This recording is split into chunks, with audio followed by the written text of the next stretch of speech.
எத்தியோப்பியால ஒரு ஃபுட்பால் கிரவுண்ட்ல கூடி ஜனங்கள் ஆண்டவரை ஆராதித்து இருக்கிறாங்க. அது அந்த இடத்தை சுற்றியும் நடுநடுங்க செய்கிற மாதிரியான பிரம்மாண்டமான ஒரு ஆராதனை அமைந்திருக்கு.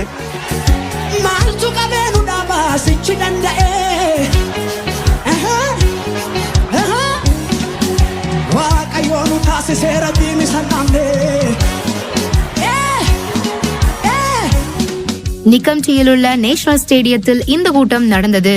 அதில் சாலமோன், ஆலமோ மற்றும் அப்போஸ்தலர் டேம்ரா ஆகியோர் ஆராதனையை நடத்தினர். கூடியிருந்த மக்கள் சந்தோஷத்துடன் ஆடி பாடி தேவனை ஆராதித்தது நம்மை மெய்சிலிர்க்க வைக்கிறது.